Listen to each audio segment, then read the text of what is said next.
Assalamualaikum warahmatullahi wabarakatuh. Perkenalkan, saya Rahma Maulida Fitri dengan NIM 2313413.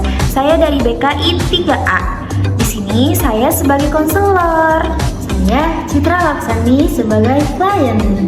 Saksikan video kita kali ini. Saksikan.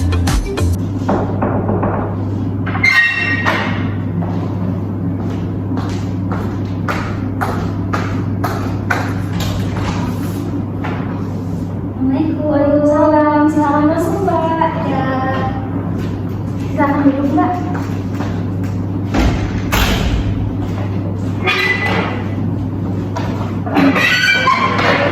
Apa sudah nyaman? Sudah. Oke, alhamdulillah. Sebelumnya, boleh saya tahu nama Mbak siapa? Nama saya Citra, Mbak. Mbak Citra. Oke. Sini dengan siapa Mbak Citra? Sendiri. Alhamdulillah. Tadi ada kendala atau enggak? Tadi hujan. Hujan. Iya, emang lagi cuacanya hujan ya Mbak. Ya. Oke, sebelumnya saya mau bertanya terlebih dahulu kepada Mbak Citra. Apakah Mbak Citra sudah pernah melakukan konseling individual? Belum, Mbak. Berarti alhamdulillah saya sebagai konselor pertama ya yang Mbak percayai. Ya. Alhamdulillah. Oke, sebelumnya karena Mbak Citra baru pertama kali melakukan konseling, di sini Mbak Citra harus mengetahui apa itu konseling individual.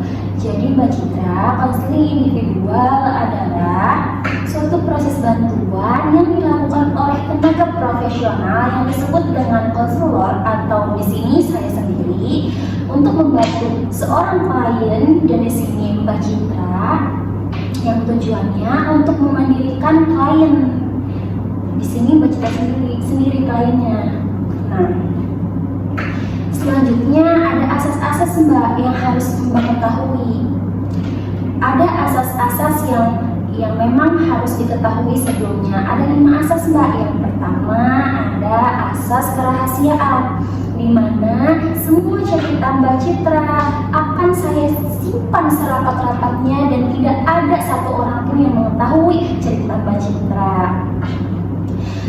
Selanjutnya ada asas kesukarelaan, di mana saya sukarela untuk mendengarkan cerita Mbak Citra dan Mbak Citra pun sukarela untuk menceritakan semua cerita yang Mbak Citra akan ceritakan. Di sini sebelumnya saya akan bertanya, apakah Mbak sudah sukarela untuk menceritakan semuanya? Sudah, Mbak. Alhamdulillah. Berarti di sini Mbak sudah sukarela ya. Selanjutnya ada asas keterbukaan, di mana saya terbuka untuk mendengarkan seluruh cerita Mbak Citra dan Mbak Citra pun terbuka untuk menceritakan seluruhnya yang akan Mbak ceritakan. Lalu ada asas kekinian. Asas kekinian ini Mbak Citra, di mana Mbak Citra mengalami masalah pada saat ini dan diselesaikan pada saat ini juga. Oke, selanjutnya ada asas kemandirian. Nah, asas kemandirian ini solusi yang paling tinggi, solusinya berada berada di kliennya, yaitu Mbak Citra sendiri. Saya sebagai konselor hanya bertugas sebagai pengarah dan mengarahkan untuk Mbak memilih langkah terhadap solusi yang Mbak akan pilih. Sampai sini apa bisa dipahami Mbak Citra? Alhamdulillah. Berarti sudah paham ya Mbak sedikitnya tentang konseling individual. Oke, baik Mbak Citra, sebelum kita memulai konseling individual, alangkah lebih baiknya kita berdoa terlebih dahulu agar proses konseling kita kali ini berjalan dengan lancar. Berdoa dulu ya Mbak.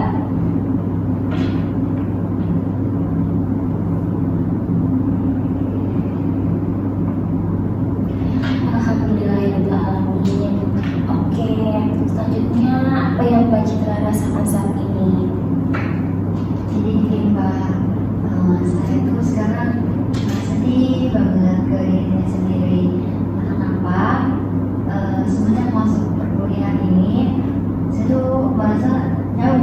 gitu dari Allah gitu. Termasuk perpayaan sih semenjak tahun-tahun ini gitu. Mungkin tahun kemarin masih ya gitu Mbak. Oke, baik. Sepertinya Mbak Citra ini merasa memiliki masalah dalam diri Mbak ya terhadap pendekatan terhadap Allah ya. Iya Mbak. Nah, biasanya biasanya sih Mbak kalau tahun kemarin itu saya sering Allah pun sholatnya nggak ketinggalan gitu. Maksudnya bukan berarti saya sering sholat, tapi lalai gitu, dinanti gitu. Terus ya, puasa memang jarang, apalagi gitu ngaji Quran. Saya sedih menurut dalam diri saya. Sebelumnya Mbak pernah terpikir enggak ingin merubah diri Mbak menjadi lebih baik dari sebelumnya?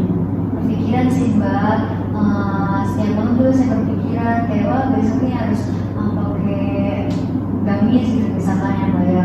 Tapi nggak tahu kenapa itu besoknya saya nggak bisa gitu, kayak berpikir tapi nggak bisa berubah.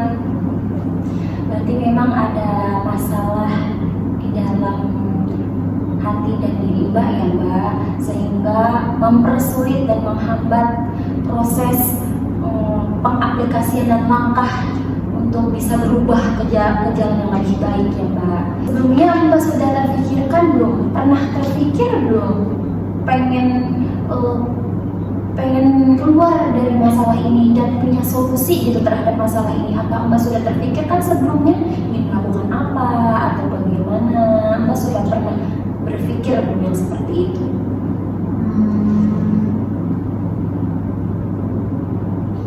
Saya sih sempat berpikir ya Mbak, kalau solusi itu balik lagi ke dalam diri saya sendiri. Entah itu saya memaksakan diri ataupun apapun, itu sih solusinya. Saya yang berpikir saya memaksakan diri saya sendiri aja, saya salahnya di mana. Maksudnya saya ini kenapa apa sih hal yang membuat saya jadi jauh gitu dari Allah gitu Mbak.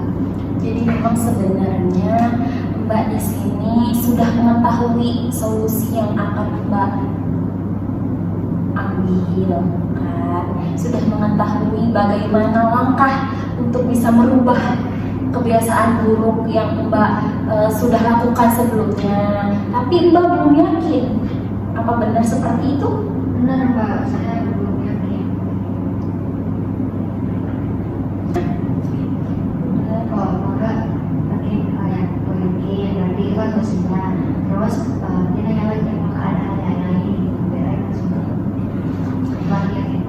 Apakah Mbak Citra sebelumnya sudah yakin apa yang Mbak akan ambil saat ini dan solusi saat ini, apa sudah yakin, benar-benar yakin sudah akan dilaksanakan? Yakin sih Mbak. Alhamdulillah kalau Mbak sudah yakin. Mungkin apakah ada hal lain yang Mbak akan ceritakan? Ada Mbak, sebenarnya saya kan bisa dibilang kata orang saya itu orangnya tenang gitu, tapi saya aneh dalam diri saya sendiri. Itu termasuk bagian dari penyakit dalam diri saya itu gimana. Maksud tenang itu kayak seperti contohnya nih, saya tahu keluarga saya bermasalah, ekonominya sulit atau apapun gitu, tapi saya tidak merasa gelisah sedikit pun. Saya kayak merasa tenang-tenang aja, oh ya udah gitu. Tapi di satu sisi saya kayak ini kok aku tenang-tenang aja ya gitu, nggak gelisah sedikit pun atau gimana gitu. Kadang gelisahnya karena itu bukan karena gelisah gitu, jadi nggak lalu tuh Mbak. Jadi sepertinya Mbak ini memiliki ketenangan yang sangat luar biasa di dalam diri Mbak, sehingga ketenangan ini menguasai diri Mbak sendiri. Betul begitu Mbak? Betul ya. Jadi Mbak, sebetulnya Mbak pernah terpikir enggak kalau kebanyakan tenang itu adalah sebuah masalah? Pikir sih Mbak, karena saya juga kayak wah ini kayaknya nggak bisa nih terlalu tenang gitu kayak saya kan suka ngerjain tugas tapi di akhir-akhir nih ya kayak saya nggak bisa nih terlalu tenang gitu, tapi saya juga nggak terlalu cepat-cepat karena pembahasan itu bahannya dalam diri saya. Jadi kesimpulannya Mbak di sini memang mengalami masalah yang mungkin cukup bermasalah ya di dalam kehidupan sehari-hari. Yang pertama, masalah Mbak jauh dengan Allah, dan yang kedua, Mbak memiliki masalah yang terlalu tenang sehingga ketenangan itu bisa menguasai diri Mbak ya, dan ketenangan itu bisa membuat masalah di dalam diri Mbak sehingga mengganggu kesehariannya. Itu begitu Mbak? Tuh Mbak. Oke, baik. Di sini Mbak sendiri sudah mempunyai solusi belum untuk masalah yang terlalu tenang di dalam diri Mbak? Mungkin saya belajar tidak terlalu tenang gitu ya Mbak. Kalau apa-apa tuh harus dipikirkan lagi gitu. Oke, alhamdulillah di sini solusi yang Mbak pilih sangat tepat dan sangat bagus, Mbak. Saya mengapresiasi solusi yang Mbak pilih saat ini, dan kemungkinan untuk perkembangannya, dan Mbak kemungkinan bisa di hari apa untuk berkonsultasi mengenai perkembangan Mbak Citra. Mungkin sebulan kemudian Mbak, soalnya saya mau nerapin solusi yang saya pilih tadi itu. Oke, nggak apa-apa. Berarti Mbak misalnya nanti sebulan ke depan ya Mbak. Oke, baik. Nanti saya tunggu. Mbak jangan sungkan untuk bercerita kepada saya, dan saya pun akan terbuka mendengarkan cerita Mbak. Sebelum kita menutup sesi konseling kita hari ini, alangkah baiknya kita membaca hamdalah. Alhamdulillahirrahmanirrahim. Terima kasih banyak ya Mbak Citra sudah datang menyempatkan waktu untuk cerita kepada saya hari ini. Dan hati-hati ya Mbak di jalannya. Ya Mbak. Oke, saya cukupkan. Wassalamualaikum warahmatullahi wabarakatuh. Waalaikumsalam. Itu dia contoh video konseling individual. Terima Terima kasih telah menonton. Dadah.